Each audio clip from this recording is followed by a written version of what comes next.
बहुत ही important factor है कि मेरी टारगेट ऑडियंस डिफाइन होगी। तीसरा कि मेरी रीच बहुत हाई होगी, इट्स नॉट कि मैं बस पोस्ट कर रहा हूँ एक लिमिटेड रीच के साथ, मैं बहुत ही स्मार्टली अप्रोच कर रहा हूँ लोगों को विद माय प्रोडक्ट सर्विसेज और अच्छे से प्रमोट कर रहा हूँ। चौथा बहुत इंपॉर्टेंट है ट्रैकिंग कॉम्पिटिटर्स। अगर मैं कुछ कहीं पर भी जा रहा हूँ और अगर मैं कुछ भी प्रमोट कर रहा हूँ तो मेरे को अपना कंपटीटर ट्रैक करना बहुत जरूरी है। स्विगी जोमेटो, आप देखेंगे कि जोमेटो कुछ कैंपेन करता है, उसका स्विगी वैसा ही कुछ कैंपेन अच्छे से करता है। तो ये वॉर चलती रहती है और आपको पता होना चाहिए आपके कंपटीटर की स्ट्रेंथ क्या है, वीकनेस क्या है, आप कहाँ पे बेस्ट कर सकते हो, कहाँ पे आपको बचना है। तो tracking competitor is very good, very important. आपका रिव्यू परफॉर्मेंस मेट्रिक्स, आप कुछ भी करें, कहीं भी डिजिटल मीडिया में कुछ भी स्टार्ट करें, आपको ये देखना है कि आप उसको मेजर कैसे करेंगे, क्या क्या मेट्रिक्स हैं जिसको मैं मेजर करूंगा अपना गोल अचीव हुआ कि नहीं, उसको वैल्यूएट करने के लिए। कॉस्ट इफेक्टिव, ये मैं it is very cost effective as compare to traditional marketing. मैं आपको एक केस बताऊंगा जिसमें इसका डेमोन्स्ट्रेट किया है। टारगेटेड कैंपेन्स, मेरे को इससे और आइडियाज आएंगे कि मैं अपना कैंपेन कैसे बनाऊं। मेरे पास ऑडियंस डिफाइन होगी, मेरे पास कंपटीटर्स का इंफॉर्मेशन होगा, मेरे को पता है मेरे पैरामीटर्स परफॉर्मेंस मैट्रिक्स क्या होंगे, तो मैं कैसे इसको टारगेट कर सकता हूँ और कैसे इनोवेटिव कैंपेन्स कर सकता हूँ, उसमें मेरा स्ट्रैटेजी हेल्प करेगा। टू वे एंगेजमेंट, मैं कैसे लोगों से और इंगेज कर सकता हूँ, क्या क्या वेज होते हैं, कैसे कैसे और नए, जैसे आप देखेंगे कॉन्टेस्ट चलते हैं सोशल मीडिया पे, और आप फोटो पोस्ट करते हो, आप किसी को टैग करते हो, तो टू वे एंगेजमेंट बहुत इंपॉर्टेंट स्ट्रैटेजी है। और लास्ट है customer satisfaction, customer reviews, customer complaints, customer grievances को एड्रेस करना with a very high response rate, with 1 घंटे के अंदर, 2 घंटे के अंदर, तो कस्टमर सेटिस्फेक्शन बहुत हेल्प करता है। नेक्स्ट मैं आपको बताऊंगा कुछ दो केसेस कि कौन से केसेस हैं और उन्होंने क्या अचीव किया सोशल मीडिया पे। So first one is this, ये पोस्टर है, एक मूवी थी 1920 evil returns, it was release in 2012। तो ये कमर्शियल सक्सेस थी, बट आधे से ज्यादा लोगों ने तो आई थिंक नहीं देखी, मैंने तो नहीं देखी है। पर द रीजन ये पोस्टर यहाँ पे है because this movie is the first Indian social media case study. ये हार्वर्ड बिजनेस पब्लिशिंग में इसका सोशल मीडिया कैंपेन बहुत सक्सेसफुल हुआ था। सो इन्होंने और ये first Indian social media campaign था किसी मूवी के लिए, और इस कैंपेन को अब ग्लोबल स्टडी होता है इसका कि क्या, कि इसने क्या क्या सक्सेस किया, कैसे कैसे सक्सेस किया, लोग इसको ऐसा रेफरेंस मानते हैं। और हार्वर्ड बिजनेस रिव्यू बहुत ही रिनाउंड नाम है, इसकी पब्लिकेशंस, इसके cases in management, advertising, marketing, administration globally study होते हैं। सो इसने, इसका सोशल मीडिया कैंपेन कैसे सक्सेस था, लेट मी टेल यू। सो इसको रन किया था अमी शाह ने, social media strategist from a company called Intelli assist. इनको 45 डेज का टाइम दिया गया था एंड कि आपको अपना ये मूवी प्रमोट करनी है वो सोशल मीडिया। 45 डेज, इस मूवी का कोई सोशल मीडिया प्रेजेंस नहीं था, फेसबुक, ट्विटर और यूट्यूब का अकाउंट कुछ भी नहीं था इन 2012। 45 डेज में इसका एक एक्सक्लूसिव फिल्म पोस्टर था फेसबुक पे, जो कवर पेज बना था इसका, उसको अराउंड 1.3 लाख लाइक्स मिले थे 2 दिन के अंदर। और फेसबुक पेज 45 डेज में 65,000 लाइक्स होना बहुत बड़ी बात है इन 2012। एंड मूवी की रिलीज के बाद वो गॉट डबल्ड। इसका पहला मूवी ट्रेलर रिलीज हुआ था यूट्यूब पे, जिसको 16 लाख व्यूज मिले थे और 2 दिन तक ट्रेंडिंग रहा था। और सबसे इंटरेस्टिंग बात यह है कि अमित शाह का कहना है कि मुंबई में एक होर्डिंग लगाने का कॉस्ट 45 लाख है, बट फेसबुक पे उन्होंने स्पेंड किया था 1 लाख और यूट्यूब में 3 लाख। बट वो उन्होंने स्ट्रैटेजिकली इतना स्मार्टली इसको प्रमोट किया था कि सक्सेस मिला था इसमें।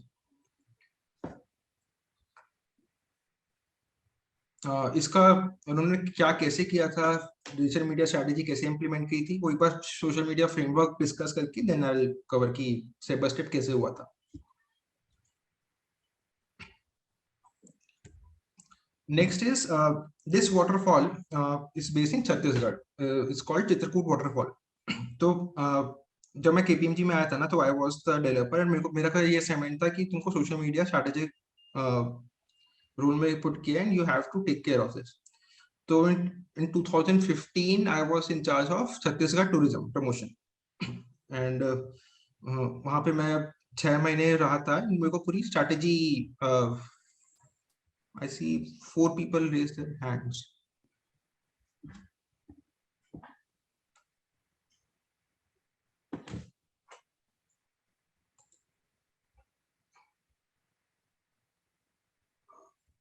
Himanshu, shall I take the questions now or later? If you're getting some questions, you can take a couple of them, you can answer them, and in the end we'll open up some mics also, we'll hear from them. So this waterfall is Chitrakoot waterfall. So I was a digital media strategist for this campaign और it was totally organic. अब हमने इसके बहुत सारे case studies के components हैं, बहुत success stories हैं, but I choose one for this session. So it was in August to December 2015. जब मैंने स्टार्ट किया था ना, तब इनका जो existing digital media presence था वो बहुत ही लो था, बहुत ही one way था और it was very low engaging social media presence. तो I did a very jump start for this. एक अलग ही push मिला था उसको. एक hashtag है WowCG करके. So we started this hashtag in 2015 और अब आज भी देखेंगे, आज भी लोग यूज करते हैं ये वाला hashtag.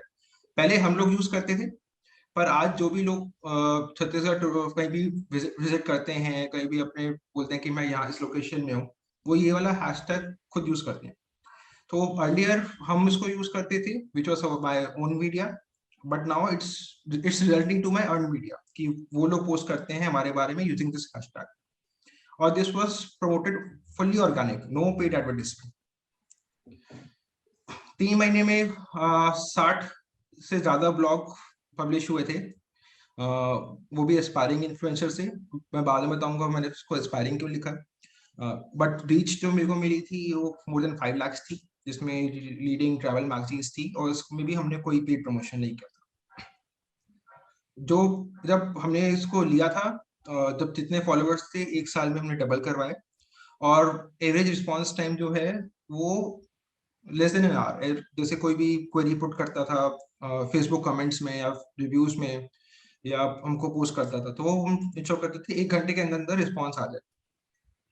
तो this was the success component for this Chhattisgarh tourism in 2015.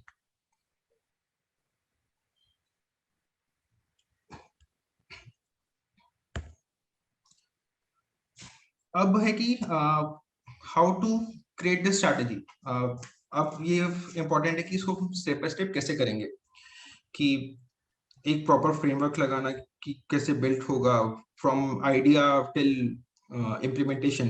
So this is the step 1. सबसे पहले आपका एक गोल होना चाहिए. गोल एक स्मार्ट फ्रेमवर्क है जो बहुत ही रिकॉग्नाइज्ड फ्रेमवर्क है and it will help you कि आप अपना गोल अच्छे से डिफाइन करिए. And it is so easy to remember. Smart. Right. So आपका गोल स्पेसिफिक होना चाहिए. एक मेजर की ये ऐसा नहीं कि मेरे को जैसे for example I want customer reviews. और कस्टमर रिव्यूज क्या, आपको किसका रिव्यू चाहिए? आपको प्रोडक्ट का चाहिए, सर्विसेज का चाहिए, आपको किसी और चीज का कस्टमर रिव्यू चाहिए? तो specific to your product and services आपका एक स्पेसिफिक कंपोनेंट होगा. दूसरा मेजरेबल, कि आप उसको एटलीस्ट मेजर कर पाओ अपने गोल को, कि जब आप अपने स्ट्रैटेजी कर लो, इम्प्लीमेंट कर लो, तो आपका गोल अचीव हुआ नहीं हुआ, कैसे हुआ, तो वो आप मेजर कर पाओ. तीसरा अटेनेबल. ये नहीं कि मैं बोलूं कि मेरे को 1 करोड़ फॉलोअर्स चाहिए नेक्स्ट डे, तो वो अचीवेबल नहीं है. एक रियलिस्टिक गोल होना चाहिए कि मुझे अटेन हो सकता है. फोर्थ इज रेलेवेंट, कि अगर मैं डिजिटल मीडिया के गोल बना रहा हूँ तो it's should be relevant to that only. कि मैं ये नहीं कहूंगा कि मेरे को स्टाफ का इम्प्रूव करना है या मुझे कुछ अपना इंफ्रास्ट्रक्चर इंप्रूव करना है. तो अगर मैं डिजिटल मीडिया का गोल बना रहा हूँ तो should be stick to that. और लास्ट है बहुत इंपॉर्टेंट, टाइम बाउंड. ये ऐसा नहीं कि मैं बोलूँ कि मेरे को हर महीने कुछ चाहिए या मुझे बस फॉलोअर्स बढ़ाने हैं. कब तक कितने फॉलोअर्स बढ़ाने हैं, कितने टाइम से पहले बढ़ाने हैं, ये टाइम बाउंड होना चाहिए. तो आप कुछ भी अगर आपको हो कि ये मेरा गोल है, मुझे अचीव करना है, तो आप ये स्मार्ट फ्रेमवर्क लगा के देखिए। आप देखिए कि आपका ये सारे पैरामीटर्स एप्लीकेबल हो। फॉर एग्जांपल जैसे मैंने लिखा example 1, I want customer reviews, ये स्पेसिफिक है नहीं है? मेजरेबल है, हाँ कस्टमर रिव्यूज हैं तो मेजरेबल है।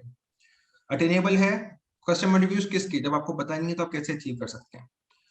रिलेवेंट, रिलेवेंट तो नहीं है क्योंकि कुछ भी हो सकता है, मेरा ट्रेडिशनल मार्केटिंग में भी हो सकता है, मेरा डिजिटल मार्केटिंग में भी हो सकता है, और टाइम बाउंड भी नहीं है। एग्जाम्पल 2 में I want to get 5000 customers, अब मेरा 5000 तो मेरा हो गया स्पेसिफिक मेजरेबल, बट ये मैं टाइम बाउंड नहीं हुआ। ईच मंथ क्या है, मतलब हर महीने में चलता रहेगा। मेरे एवरेज इंटरनेट, सॉरी मेरे इंटरनेट यूजर्स बढ़ रहे हैं और मैं still 5 customer reviews each month बात कर रहा हूँ। तो एक मेरे को फुल स्टॉप लगाना है कि it should be within a year और 2022 तक या 23 तक। Example 3 something you can relate कि I want to get 5000 customer reviews each month for year 2022। तो ये आप फ्रेमवर्क में पुट कर सकते हैं। तो बस कुछ भी गोल आपके दिमाग में आए, कुछ भी आपको करना हो, तो स्ट्रक्चर करने के लिए बस एक टेबल बना के SMART आप देखिए कि आपका इसमें मैच कर नहीं कर रहा। और ये स्मार्ट फ्रेमवर्क आपके हर स्ट्रैटेजी में अप्लाई होता है, not only digital media strategy, digital strategy में भी, कॉर्पोरेट स्ट्रैटेजी में, सब में होता है।